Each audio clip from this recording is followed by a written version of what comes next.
Incredible live music, 4-star food, handcrafted drinks, and first-class service, all in the classic supper club setting. Don't miss out. Visit croonersmn.com to plan your perfect night out. That's croonersmn.com. Portions of the following program may be pre-recorded.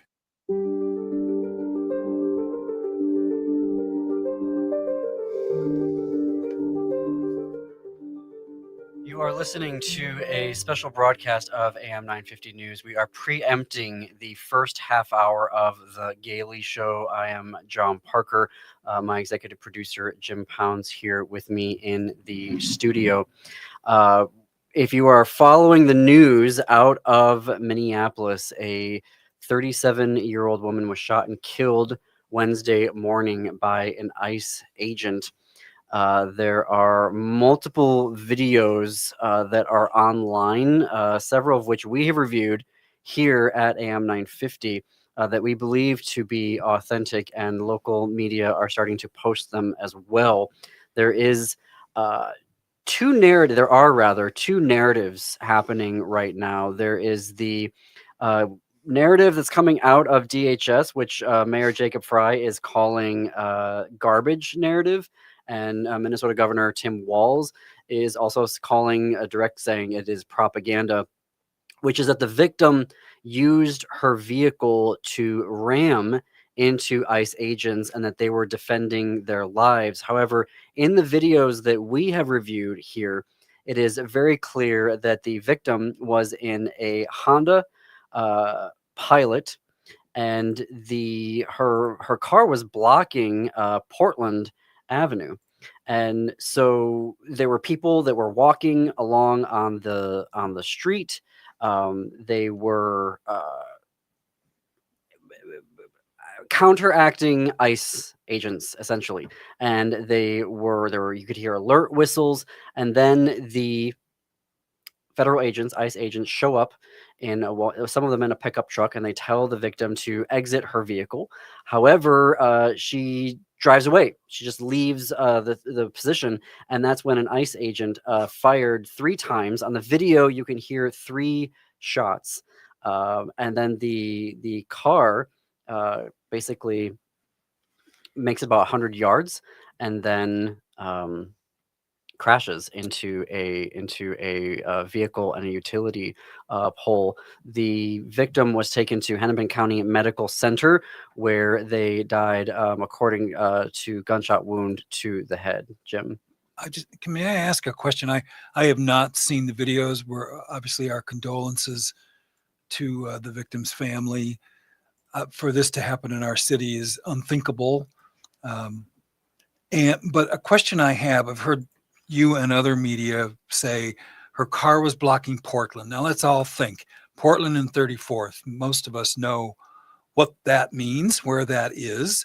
Portland is now more condensed because of bike or parking lanes on either side. It seems to me it's one lane.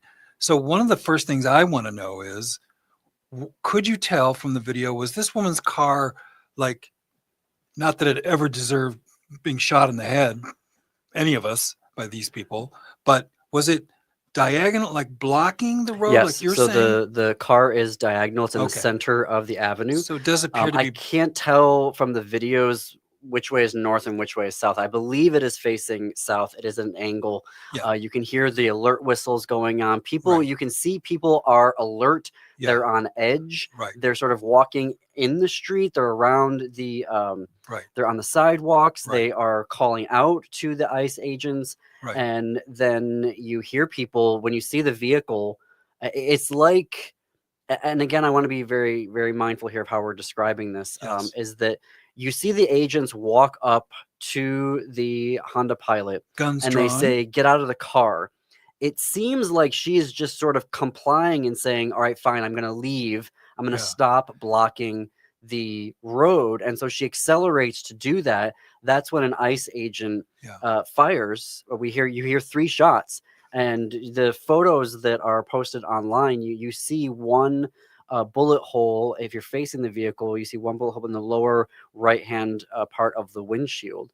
And it is, I mean, be careful when you're watching the videos. There are also photos that are being posted on various media outlets right now where you can see the headrest of the vehicle that is, covered in blood. And it's a very, the mayor, Jacob Fry, in a press conference used some very, very colorful, I think, language. He basically said, "Get the appropriate language." If I can't directly quote him No. in this, but he said to ICE, "Get the F out of our city." Let me ask another question, because I had heard reports that the ICE agents were telling her to get out of there.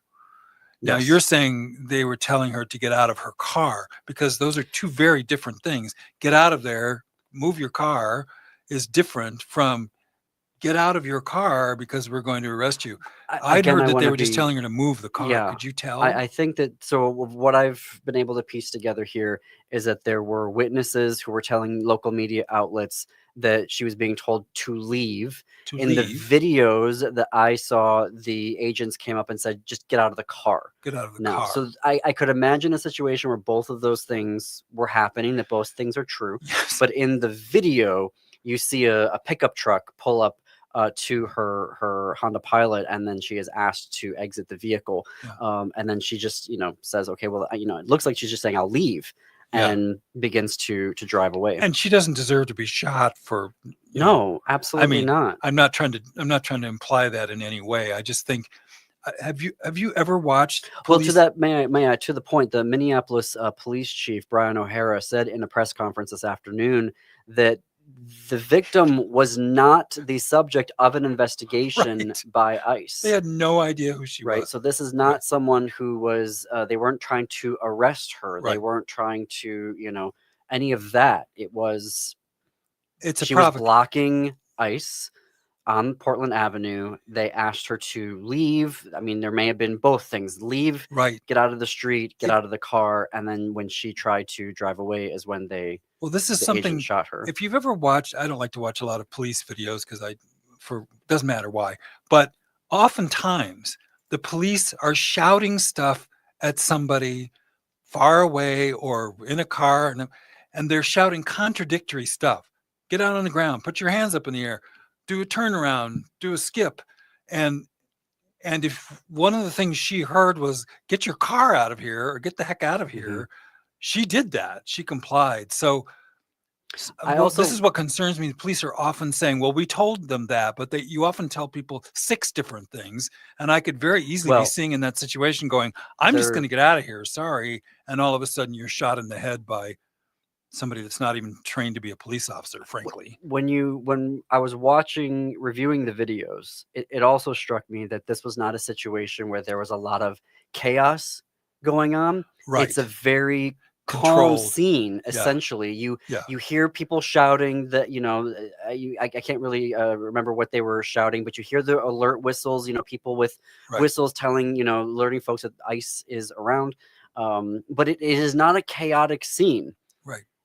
And so that's where you need this idea that this was an act of domestic terrorism, which is what the Department of Homeland Security is trying to say there, or that, that the victim was trying to use her vehicle as a weapon to attack ICE agents. Like when you're watching the video, it's very clear. But something that's also wild to me is you see Nick Sorter, who's the guy that, the right-wing journalist, quote unquote, who's discovering all of this fraud in Minneapolis. He's showing the exact same video, and they're looking at that and going, "See, look, she's trying to attack the ICE agents." And the rest of us are looking at the video going, "No, right. Her vehicle, she's deliberately blocking the avenue. She is now not going to block the avenue anymore." And an ICE agent, unprovoked and cold-bloodedly, kills her. That doesn't, whatever, fire into the air, kills her. Well, kills an innocent person that wasn't investigated by the police, who wasn't an immigrant, not that any of that would be justified, but is so far away from anything justifiable or even borderline. It's cold-blooded murder. And I don't think there's any question about that. I want to look at the video to be sure of that, which should be a warning to all of us that we are not necessarily safe with these thugs in town anywhere. It's really something I'm asking myself about. They clearly are not following any kind of So professional protocol. They're trying to provoke a violent response so that he can justify bringing troops in here. That's what I think is happening. For folks who don't know, the Trump administration deployed 2,000 ICE agents this week to the Twin Cities. Right.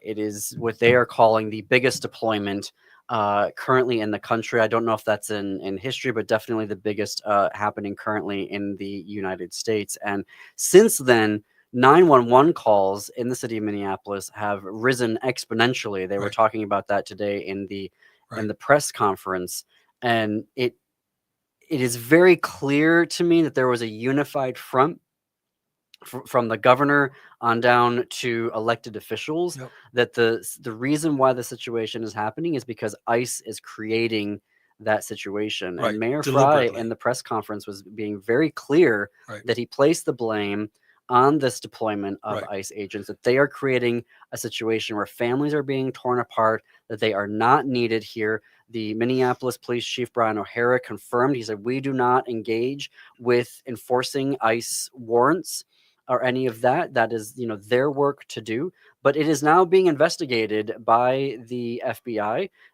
Also in Minnesota, the Bureau of Criminal Apprehension, they are also investigating to see if there were any state laws that were violated. And even the Hennepin County Attorney, Mary Moriarty, is pushing to have a local investigation as well. And I know that the Attorney General of Minnesota, Keith Ellison, he has also put out a statement to a similar effect, asking for there to be a local investigation, that his team are monitoring it. For folks who are not in Minneapolis and they don't know where 34th and 33rd Street are on Portland Avenue, that is actually not very far from George Floyd Square, which is at 38th Street and Chicago Avenue. It's South Minneapolis. It's about 2 to 3 miles south of Minneapolis. I'm curious though, the timing. Plastic surgery Noam was here yesterday, and literally from that we have this incident today. So yes, I'm a little bit of I see connections that I think we all see. I don't know what this connection is. It sure is curious that that this it was person the beginning of the deployment, and said that the first time somebody resists you. You know what I mean? This would not surprise me in the least if this wasn't sort of part of the plan. If you get any resistance, react. They've been told to rough people up. They've been told to be, don't be kind or gentle with people. So this seems like exactly the escalation I would expect from them, frankly. We're going to get into more of that when we come back from this break. We are preempting the Gailey Show to cover the shooting of a 37-year-old woman in Minneapolis by ICE agents. We're going to take a break. Stay tuned.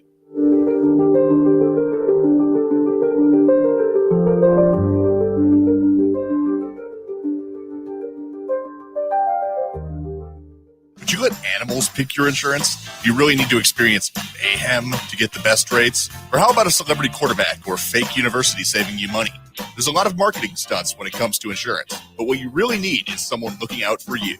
Call Array Insurance, and they will work hard to find you the best insurance coverage and rates. So avoid gimmicks and call Cheryl at Array, 763-504-3067, or arrayinsurance.com. Array Insurance, working hard for you.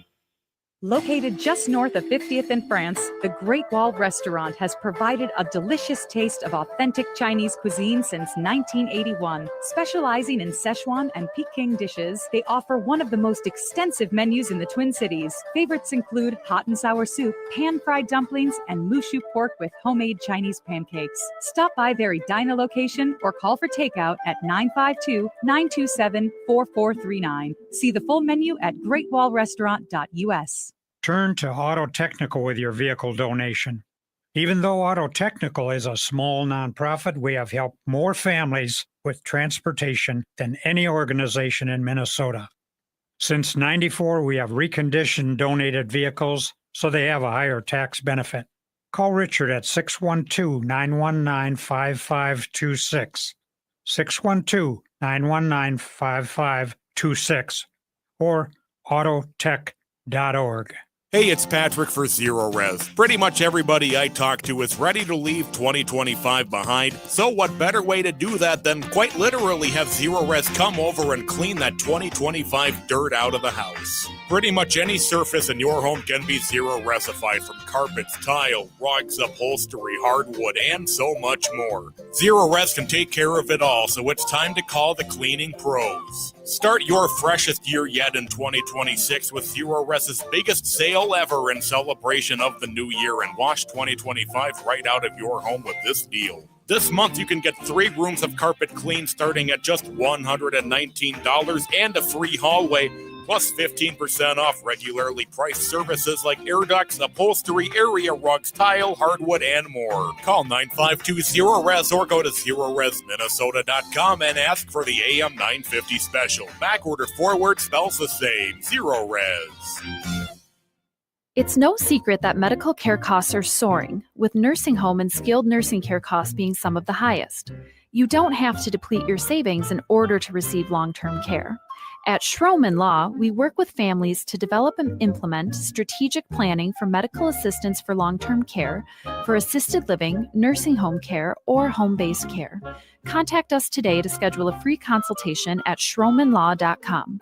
That's SCHROMEN law.com.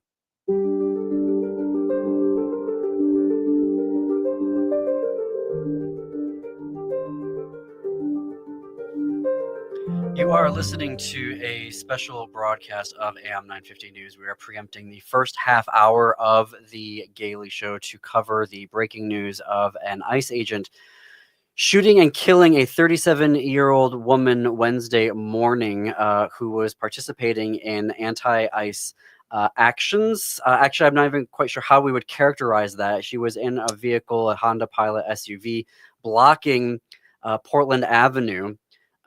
And when you watch the videos, you hear that folks are clearly aware that ICE is near, that they are conducting operations there. And then when ICE agents came up to her, they pulling up in a pickup truck and asking her to exit her vehicle. She decided to leave. She begins to leave to unblock the street, and that's when an ICE agent fired 3 times and killed her. We are seeing reactions coming in from across the country right now. I do want to say it's coming up on 2:30 here in the afternoon in Minneapolis. The Portland Avenue for several blocks has been closed off. So you can't get down there right now, and there are helicopters above that area. There are local police that are and state troopers who are in fluorescent green. That whole kind of area is blocked off for right now. So if you are in a commute or trying to get there, please know that on Portland Avenue for several blocks now, it is closed off there. That's a major southbound, people that live in South Minneapolis will simply take Portland rather than get on the freeway. So that's a major commute thing. So know that you're not going to be able to do that today. We are getting reactions and statements in from Minnesota's congressional delegation. Representative Betty McCollum wrote in an interview with MS Now, said that I saw no ICE trying to do any kind of de-escalation. It is appalling to me that ICE agents appear to be acting in a way that is really rogue.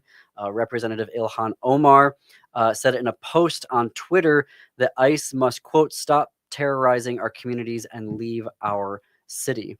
Of course, the right-wing propaganda machine is already saying that the victim was actually the perpetrator of violence. And, when you're looking, it's wild to me that we're all looking at the same video. It's so deliberate when I'm seeing these posts now online from people like Stephen Miller. We're all looking at the same video, but they're trying to say that this is an individual who's trying to commit an act of domestic terrorism.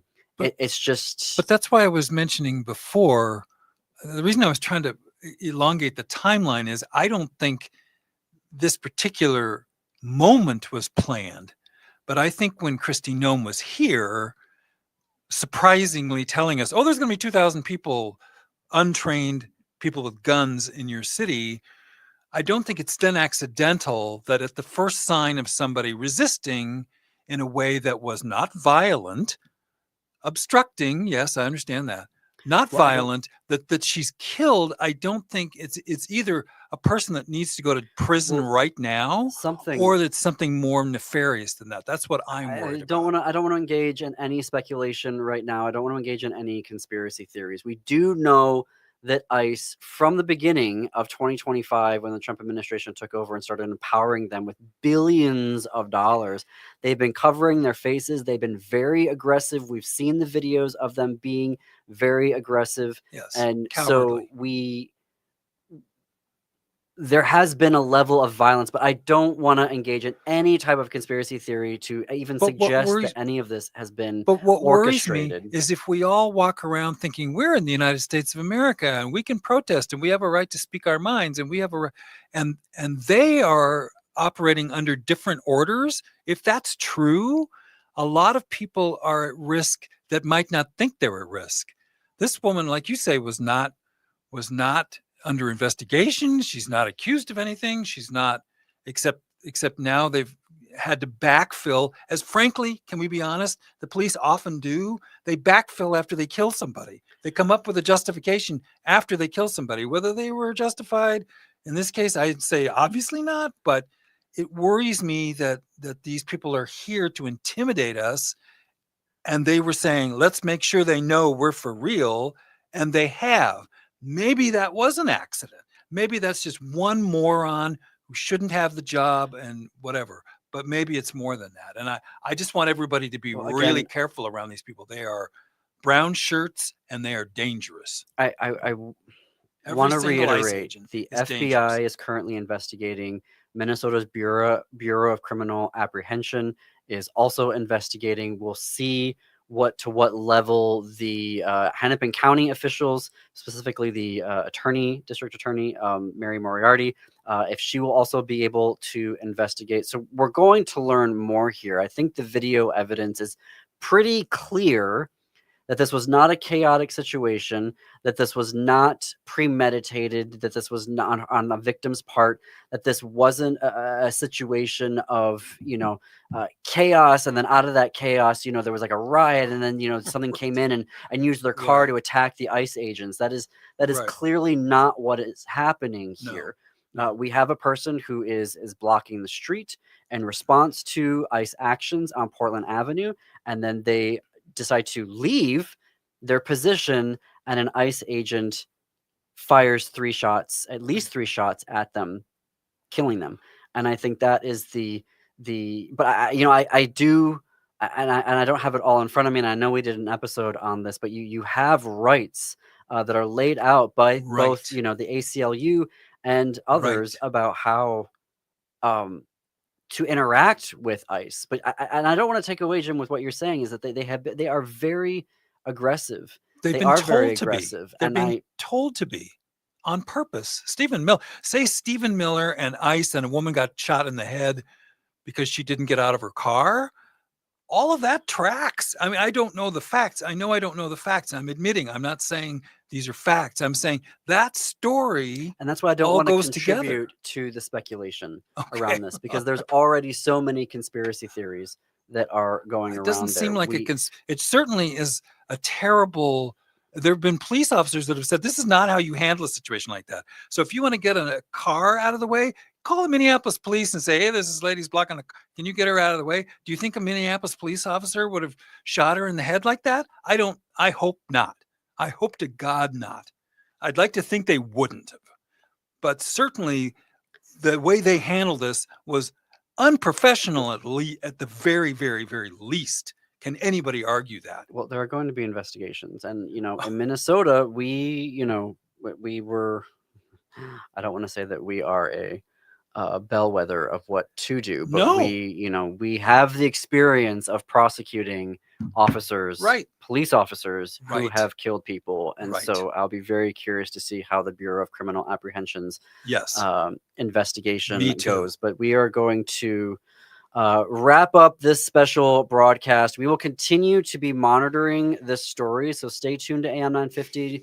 We will have news reports at the top of the hour when we get new information as it becomes available, but we are going to return to our regular scheduled programming of The Gaily Show after this very quick break.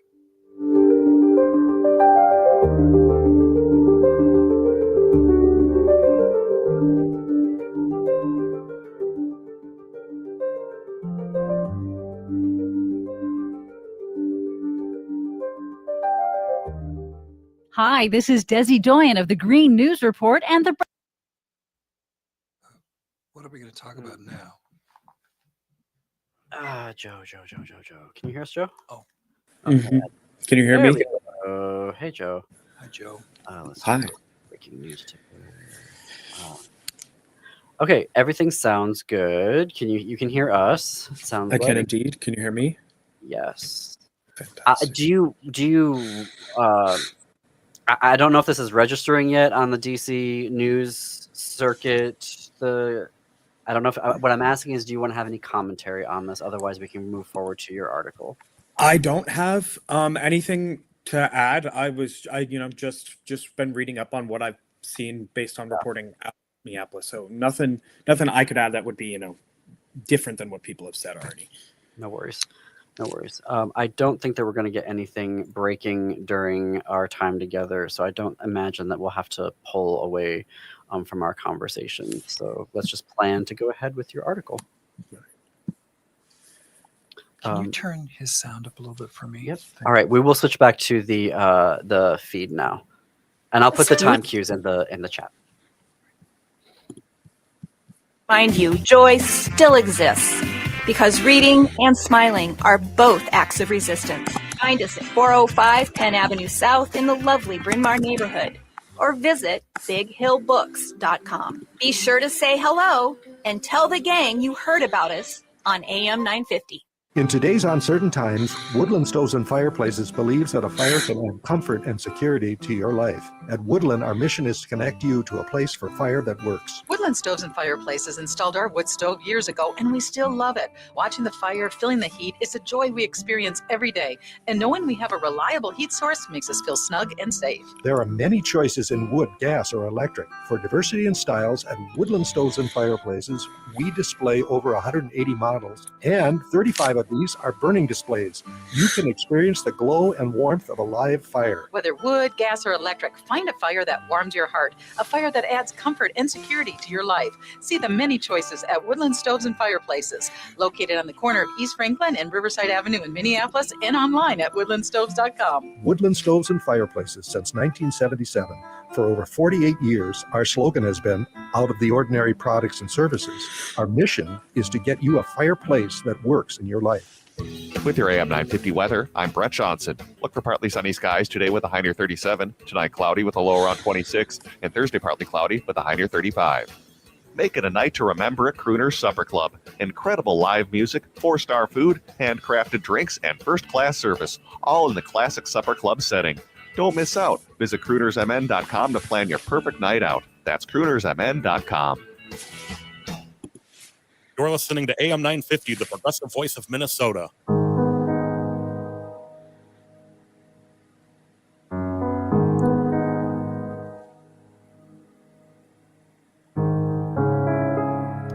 You are listening now to The Gaily Show on AM 950 KTNF, the progressive voice of Minnesota, and on 820 Chicago's progressive talk. We preempted the first half hour of the show. Jim, can you handle it with Joe? Mm-hmm. Sorry, we are having some technical difficulties with our upcoming guest. We preempted the first half hour of our show because of... Sorry, this is distracting.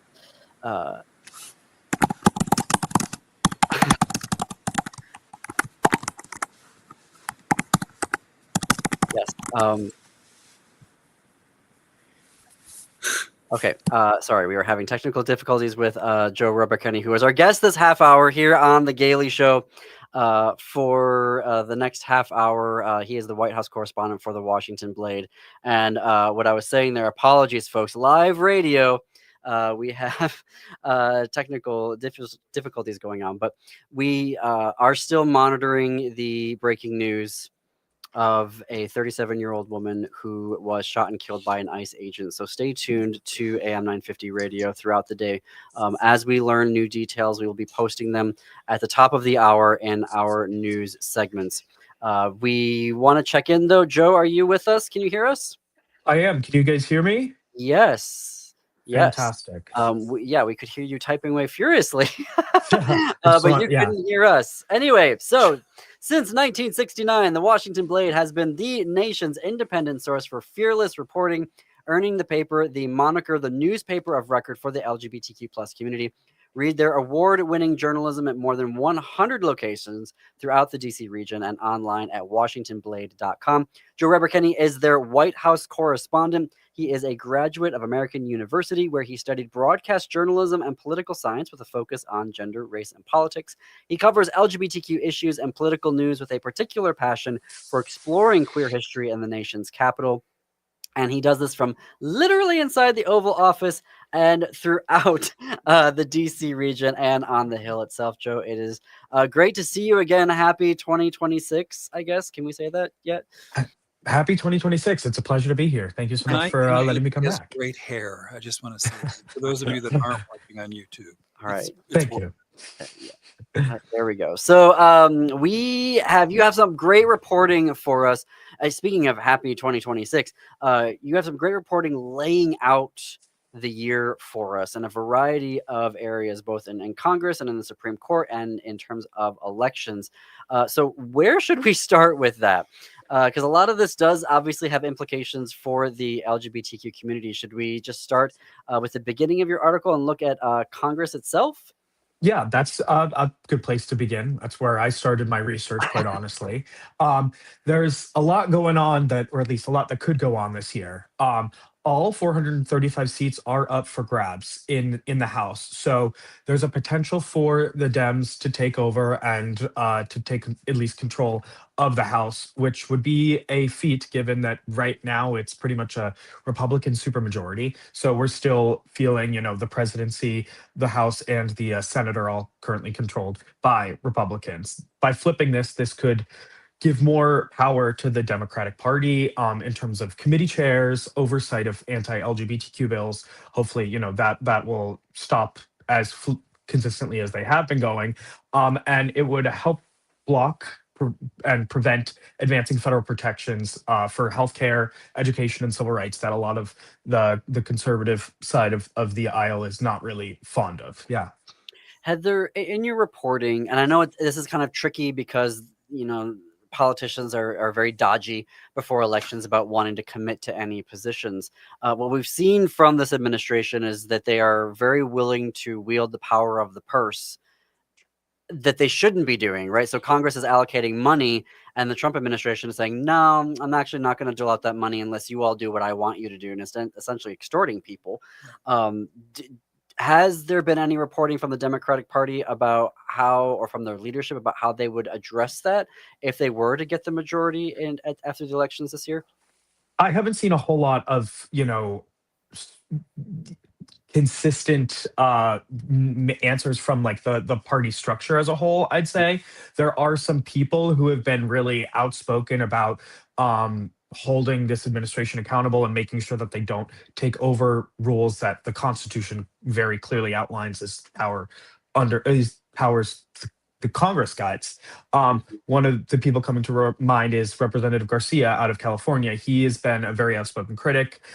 Being on the House Oversight Committee, he's been very adamant about keeping note and making sure that people know that this is not normal and that this is not what should be happening, given the Constitution and the rules in place that have been in place for a minute to protect the American people from a leader that could take too much power.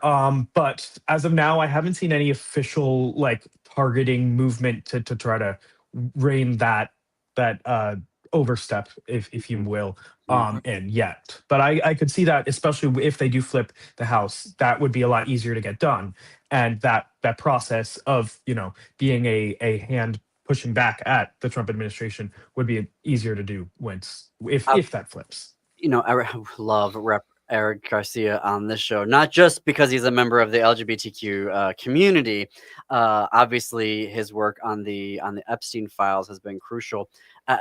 Something we've been talking about here a lot, particularly lately on the show, is there is this expectation that if the Democrats regain control of the House, that there will be impeachment proceedings again. But something that we've been talking about here is where are the investigations going to be with the lower level people, your secretaries of departments, your undersecretaries, your department heads, etc., etc. Like, has there, in your reporting, have you heard any of that? Of like, it's not just going to be investigations into Trump himself, but all parts of the administration? Or are they just saying right now, we're about accountability, let's get in office first?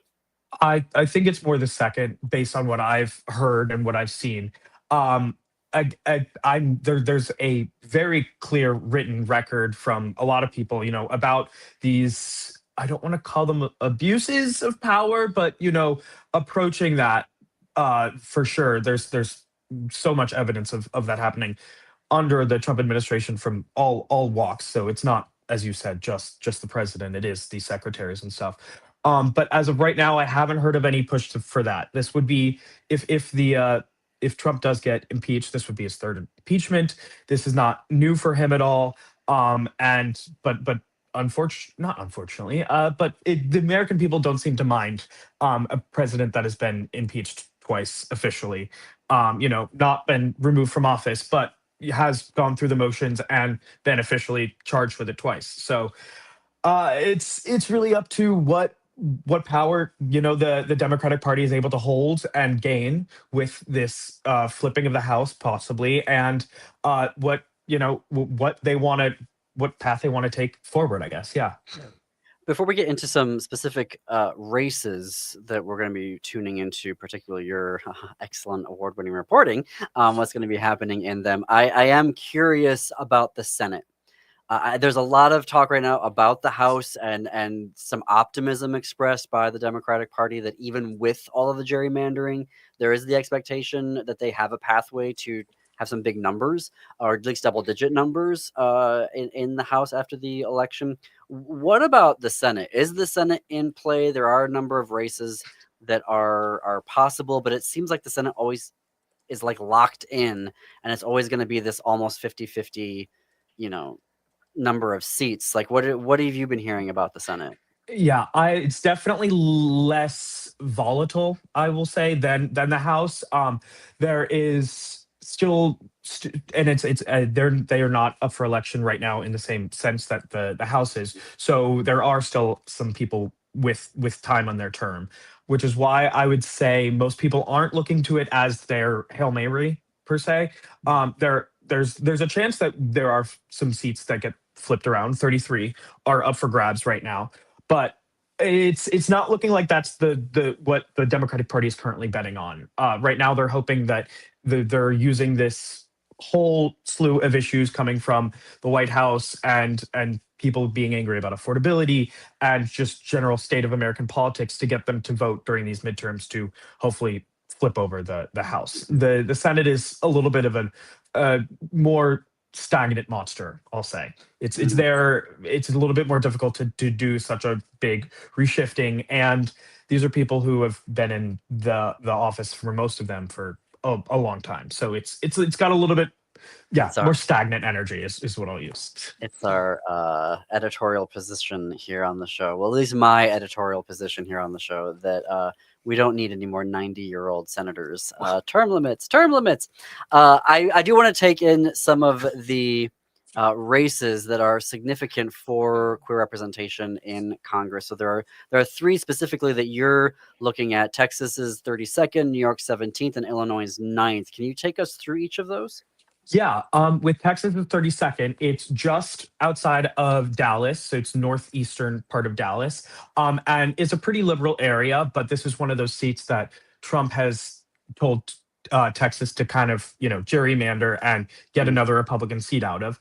So it's becoming quite contentious.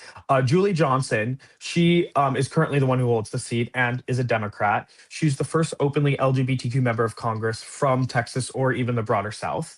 And she has been very adamant about protecting LGBTQ politics in the area, and just being an advocate for a Democratic voice again, in an area that's being threatened by the GOP. Yeah.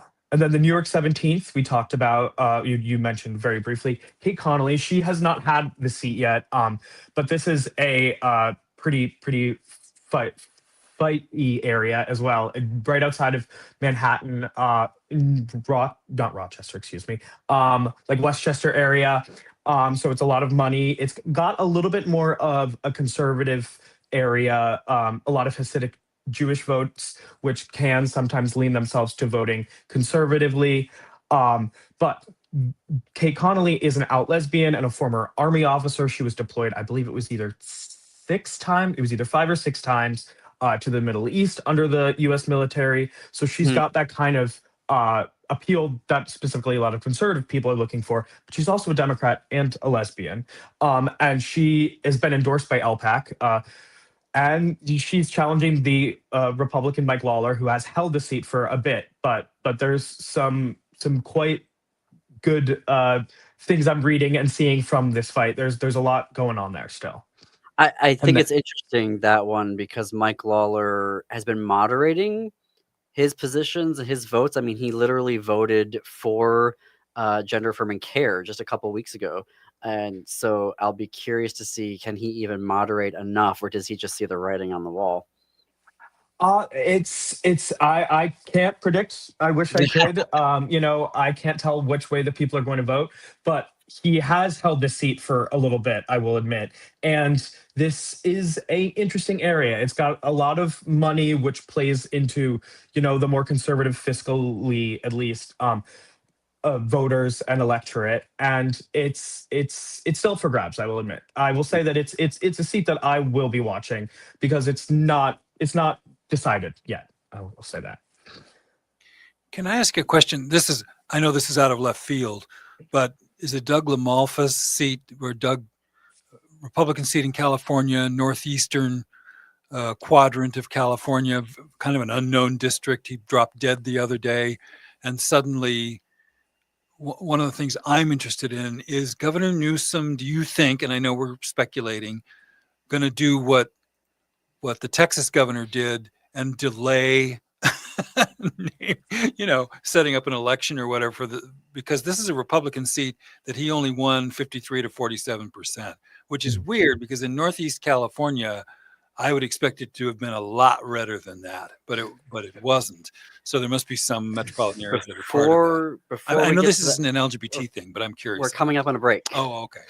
Let me get to the break, Jim.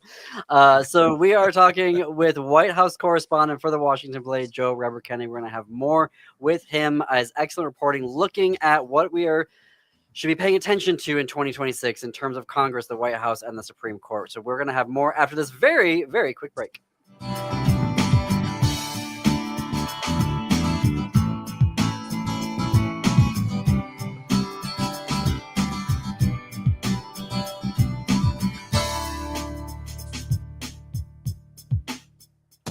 Crooners is a classic supper club with a wide range of entertainment. Make your reservations for a parade of international, national, and local artists in the main stage showroom, the intimate Dunsmore Jazz Room, or outdoors at the seasonal Belvedere Under the Stars space. Or enjoy Maggie's Piano Lounge. Enjoy 4-star food and drinks with first-class supper club service. What are you waiting for? Go to croonersmn.com for more information and schedule. That's croonersmn.com. Hey, it's Patrick for Zero Res. Pretty much everybody I talk to is ready to leave 2025 behind. So what better way to do that than quite literally have Zero Res come over and clean that 2025 dirt out of the house? Pretty much any surface in your home can be zero resified, from carpets, tile, rugs, upholstery, hardwood, and so much more. Zero Res can take care of it all, so it's time to call the cleaning pros. Start your freshest year yet in 2026 with Zero Res's biggest sale ever in celebration of the new year, and wash 2025 right out of your home with this deal. This month, you can get 3 rooms of carpet clean starting at just $119 and a free hallway, plus 15% off regularly priced services like air ducts, upholstery, area rugs, tile, hardwood, and more. Call 952-0RES or go to ZeroResMinnesota.com and ask for the AM 950 special. Backward or forward spells the same. Zero Res. Hi, I'm Jay from Greenhouse Salon and Shop. If your current salon experience feels rushed or impersonal, come feel the difference at Greenhouse. Our artists create personalized styles in a warm, inclusive space, and our shop is full of unique gifts from local women makers. See some of what's in store and book your appointment online at greenhousebrynmar.com. Better yet, stop by 403 Cedar Lake Road South in the quaint Bryn Mawr neighborhood of Minneapolis. Greenhouse, where every client feels cared for. Hi, this is Frank Brown of Minuteman Press Uptown with a question for our listeners. How important are business values to you? When you need high-quality digital print, it matters who you work with. You see, Minuteman Uptown is unique. We're one of the only union print shops in Minnesota providing our team with living wages and benefits. We believe in second chances for justice-impacted individuals who want to contribute to the community, and we are active in local issues. We've been in the streets standing up for racial, social, and economic justice. At Minuteman Uptown, our mission is to connect all communities through technology-driven print solutions. An example of that mission is when I moved Minuteman Uptown to North Minneapolis. We're invested in this local community, and we help small businesses and local organizations throughout the Twin Cities reach their audiences. Reach out to Minuteman Uptown and partner with a printer that shares your values. Call us today at 612-870-0777 or visit us at mpuptown.com. That's mpuptown.com.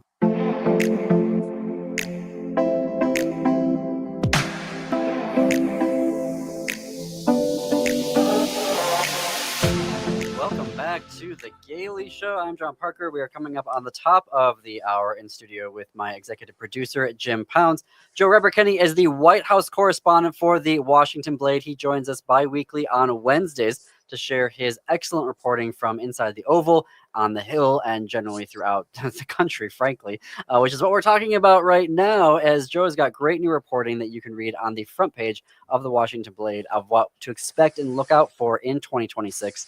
Something we weren't necessarily expecting was a death in California 1, their first district, yesterday. Joe, you have some notes on what the process might look like to replace that congressman, who is a GOP congressman. Yes. So currently under California law, the governor, Gavin Newsom, has 14 days to set a special election. But he could set it as soon as mid-May, based on what I've seen. But he could also wait until later, as you mentioned, to coincide with the primary to maybe make it a little bit easier for people to vote and, harness that kind of energy that's currently happening across the country with dissatisfaction in some squares and circles, I guess, regarding the administration and just the way that things are going. Especially since it's the 53-47 Republican. That's not a Republican walkaway district. That's one they've been fighting for. Yeah. It's it does change. You were asking about earlier how if the Senate is also kind of up for grabs, this definitely makes it a little bit easier for Democrats to get something. It's easier to defeat nobody than an incumbent, quite frankly, but it's still going to be a fight. The area has been approved through the California House to be gerrymandered to be more leaning towards Democratic views, and it is supposed to be a bluer area, quite frankly. But that's still nothing's written in stone. It was as a response to Trump's push, as we mentioned, to get Texas to become more red. So it's really up to what people want to vote for and who they will. But it is looking like there's a very, very high possibility that a Democrat could win from that area. Can we turn to the Supreme Court, which is an ongoing thing that we cover here, usually out of frustration. What are the cases that we need to be paying attention to coming up here for the remainder of their term? Yeah. The big one is on January 13th. They're going to be hearing West Virginia versus BPJ and Little versus Hancocks. Both of those revolve around trans athletes and if specifically female trans athletes are allowed to be on school teams and if it violates Title IX and equal protection coverage. I actually today got approved for my court seat, so I will be inside the Supreme Court, Wow. taking notes, and keeping everyone up to date on what's going on. We've got a photographer who's supposed to be covering the outside of it. There's supposed to be some protests. I know HRC is one of the groups that's organizing some kind of resistance protest. Just to be there, be loud, be pro trans rights. And it really centers around if they can ban trans women and girls from participating in school sports. If it does go the way that some people have been pushing, which is a little bit more conservatively given the court's overall stance, it could reshape how we look at Title IX. It would change how we view sex and gender altogether under federal law. Which would be a big, I don't know, honestly. We don't know how the court is going to rule. And it's not sure what the implications of this could have, except that it could change fundamentally a lot of Title IX. And then also another case, Childs versus Salazar. Before we go on to that next one, I just want to let folks know that you want to tune into the Gailey Show a week from today because Breanne Brinker, former guest of the show, trans woman, athletic director in college athletics, is actually going to be at that protest. So she will be joining us live here on the Gailey Show at 2 p.m. to give her thoughts and reactions to that protest and what's happening there.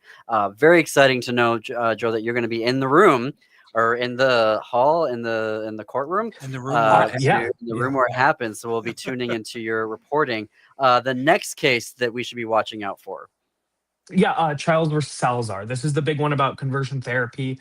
I was there when they heard oral arguments last year. It was right after Pride. It was in the middle of the summer, regardless. But I got to talk to a bunch of people who had been through conversion therapy and who were adamantly against this proposal, which would essentially allow states to override bans on conversion therapy on the grounds of free speech and religious rights. A lot of people I talked to point blank said this was torture, mental, physical, spiritual, for sure. It was not conducive to feeling like a holistic person and to being supported. That was the big thing I heard.